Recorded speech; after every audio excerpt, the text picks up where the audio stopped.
Muy buenas noches, preciosa familia en Cristo. Pues me da mucho gusto estar otra vez con ustedes para impartirles la doctrina de Dios. Vamos a hacer una oración para empezar. Amoroso Padre Celestial, precioso Gran Maestro, te pedimos que seas tú sembrando esta semilla en los corazones de mis hermanos, que lleve fruto abundante, Señor, que sigan aprendiendo, que tengan siempre ese anhelo de ir por más, de seguir aprendiendo de tu palabra. Te lo suplicamos en el nombre maravilloso de Cristo Jesús. Amén. Bueno, pues vamos a seguir con el tema de la Biblia y el subtema es ¿qué son los libros apócrifos? Bueno, primero déjenme felicitarlos porque pues han cumplido con las tareas, son muy aplicados y pues vamos a reforzar un poco más acerca de estos libros. Pero antes me gustaría mencionarles que existen 19 puntos doctrinales que pues vamos a esforzarnos por aprendérnoslos. Y uno de ellos, bueno, siempre vienen escritos aquí abajo del tema, ¿sí? Y se habla acerca de la iglesia del Señor, cree en la inspiración verbal de la Biblia por el Espíritu Santo, tanto del Antiguo Testamento como del Nuevo Testamento. Y está basado en 2 de Timoteo 3:16, que espero que ya se lo hayan aprendido, que habla acerca de que toda la escritura es inspirada por Dios y útil para enseñar, para redarguir, para corregir, para instruir en justicia. ¿Sí? Y pues así es, toda la escritura es inspirada de Dios desde Génesis hasta Apocalipsis. Aunque en ese tiempo todavía no se había escrito todo, tenemos un Dios que sabe el futuro y por eso habla a futuro. Así es que toda la escritura es inspirada por Dios y ahorita vamos a ver, bueno, ya aprendimos que está compuesta por 66 libros, ¿sí? Bueno, ahora vamos a pasar acerca de los libros apócrifos, ¿sí? ¿Qué significa libros apócrifos? Significa escondidos o ocultos u ocultos. Y estos libros, su sinónimo es falso, ¿sí? Las iglesias cristianas evangélicas no consideran a estos libros sagrados, ¿sí? Y hay varias razones. Vamos a aprender el por qué. Una de ellas es porque no forman parte de la Biblia hebrea, ¿sí? Nunca se les consideró divinamente inspirados, ¿sí? Inspirados por Dios. Nuestro Señor Jesucristo y sus discípulos jamás hicieron referencia de estos libros, ¿sí? Y también los autores de los mismos libros niegan toda inspiración. Por ejemplo, en el prólogo del Eclesiástico, que es uno de los libros apócrifos, dice: mi abuelo Jesús, o sea, Jesús el que escribió este libro, en primer lugar se dedicó de lleno a la lectura de la ley y los profetas y de los demás libros recibidos de nuestros antepasados, y alcanzó un conocimiento muy grande de ellos. Y luego él mismo se sintió movido a escribir un libro sobre la inspiración y la sabiduría. Así es que no fue por inspiración divina. En 2 de Macabeos 15, 38 al 39 dice: me sentí satisfecho si esta historia quedó escrita y ordenada. Si no es así y tiene poco valor, deben saber que hice lo mejor que pude. Entonces vemos que el escritor no está seguro de lo que escribió, ¿sí? Este libro, Segunda de Macabeos, también pertenece a los libros apócrifos, ¿sí? Ahora, también el Jerónimo, traductor de la Vulgata, también lo descalificó como libros inspirados, ¿sí? También carecen, otro punto muy importante es que carecen de valor espiritual y no tienen profecías, no contiene ninguna profecía. Otra razón es porque algunos contienen doctrinas claramente diferentes. Si las comparamos con los 66 libros, es totalmente diferente esta doctrina. tanto del Antiguo Testamento como del Nuevo Testamento. Incluso habla acerca de la intercesión de los ángeles y de los santos. Habla acerca de la redención de las almas después de la muerte. Por ejemplo, en Tobías 12:12 habla acerca de que se les oraba a los muertos. Y en Macabeos capítulo 12, 42, 45, también habla acerca de que hacían oraciones para el perdón de los pecados de los muertos. No sé si a usted les ha tocado escuchar a personas que dicen, ay, ora por mi esposo, por mi hijo que ya murió. O sea, son creencias que se tiene que hay que orar por esas personas que ya no tienen vida. Otra razón es porque estos libros constituyen una clara añadidura de la palabra de Dios, pues nunca estuvieron incluidos dentro del canon, sino hasta 1546, cuando el Concilio de Trento decidió en forma arbitraria declararlos canónicos. ¿Sí? ¿Qué es el canon? Canon significa caña. Era una vara que utilizaban tanto los albañiles como los carpinteros para medir. Y se menciona en Ezequiel 43 y 5. Metafóricamente se utilizó para identificar las normas o patrones que sirven para regular o medir. El canon se utilizó para referirse a las escrituras. El canon de la Biblia es el catálogo de libros que se consideran normativos. Los libros apócrifos no pasaron el examen, que comprueban que sí deben de estar en la Biblia. ¿Por qué? Porque no es autoritario, porque no proviene de la mano de Dios, porque no es dinámico, porque no es profético, porque no es científico, porque no son auténticos, porque incluso tienen geografías de lugares que no existen. Tanto los contextos históricos como los geográficos no corresponden a la época a la que se hace referencia.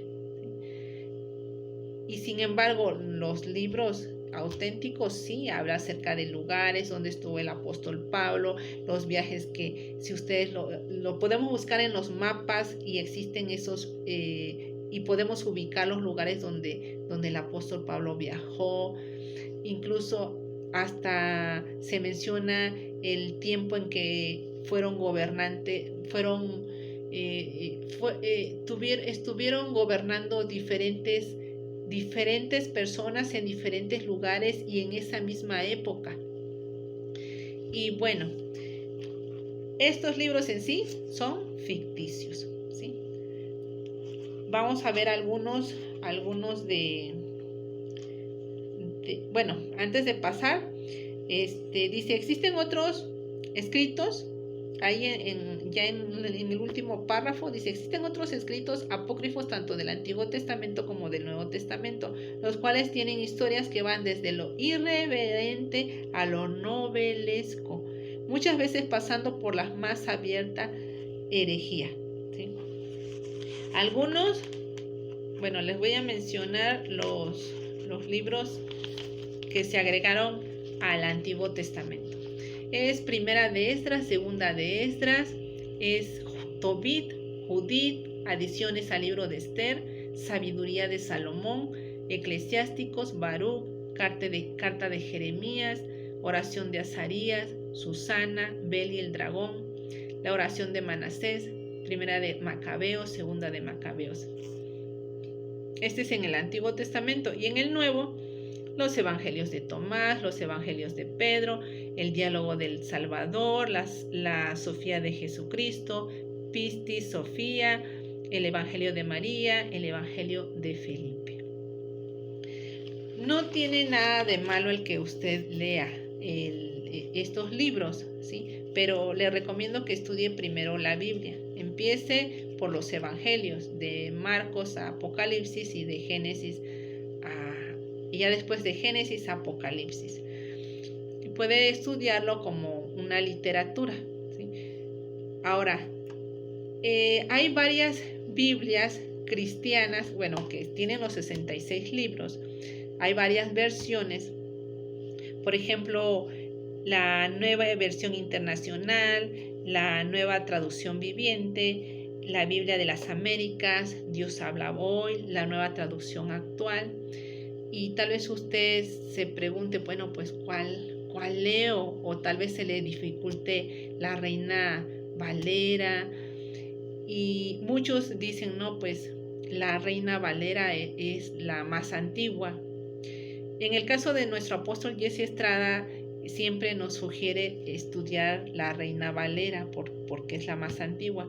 Incluso hasta no se nos prohíbe el leer las otras versiones. Su hijo Jesse Estrada nos comentaba, dice, pueden usar las demás traducciones, pero siempre pongan el texto base con la Reina Valera, porque es la más antigua. Ahora, es cierto que la nueva traducción actual está clara, puede estudiarla. Yo le sugiero que estudie las dos, tanto la Reina Valera como alguna otra versión que sea con lenguaje más actualizado, ¿sí? ¿Por qué?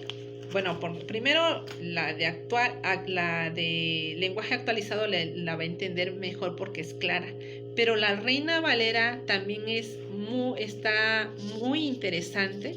¿Por qué? Porque contiene alegorías, metáforas, parábolas, contiene tipos, anáforas, pero les voy a señalar dos. Por ejemplo, la alegoría es una ficción en virtud de la cual un relato o una imagen que usa símbolos para expresar un significado oculto que representa otra cosa diferente. Por ejemplo, el apóstol Pablo habló acerca de Agar y de Sara, y se menciona y pone a los dos, habla acerca de los dos pactos, y habla acerca de Agar. Agar ya saben que es la esclava, la mujer esclava que tuvo a Ismael, y Sara, ¿sí? Sara, la esposa de Abraham, que tuvo a Isaac. Entonces se menciona acerca de los dos pactos, ¿sí? El pacto de la libre y el pacto de la esclava, ¿sí? Y al pueblo judío que todavía se deja llevar por los ritos, todavía practica los ritos y la ley, se circuncidan. A ese pacto se le asemeja a Agar, que es la esclava, y a Sara se le asemeja al pacto de la libre, ¿sí? Que fue por nuestro Señor Jesucristo, que ya somos libres y ya no estamos bajo la ley. Ahora, ¿qué es la metáfora? Bueno, la comparación implícita sin utilizar el cómo, que le da un símbolo es más profundo y que además estimula la imaginación del lector. Por ejemplo, dice, ustedes son la sal, ustedes son la luz del mundo, y así. Por lo tanto, en la traducción actual dijimos que todo está claro, no hay preguntas. Pero en el caso de la Reina Valera, usted se mete a profundidad y le pide revelación a Dios acerca de lo que usted está estudiando. Por ejemplo, nuestro Padre Celestial le dio la revelación al apóstol Pablo. No se había mencionado eso en Génesis hasta que el apóstol Pablo fue el que dijo acerca de cómo representaba tanto Sara como Agar los dos pactos, ¿sí? Y esto es una alegoría, se le llama alegoría, ¿sí? Es hermoso el que uno se meta en la presencia de Dios y que te empiece a revelar el Espíritu Santo, ¿sí? Y bueno, lo importante es que usted estudie la Biblia, ¿verdad? Y aún lo más importante es que se esfuerce por aplicarla, ¿sí? Por aplicarla, por buscar, por meditar, por analizar, por investigar.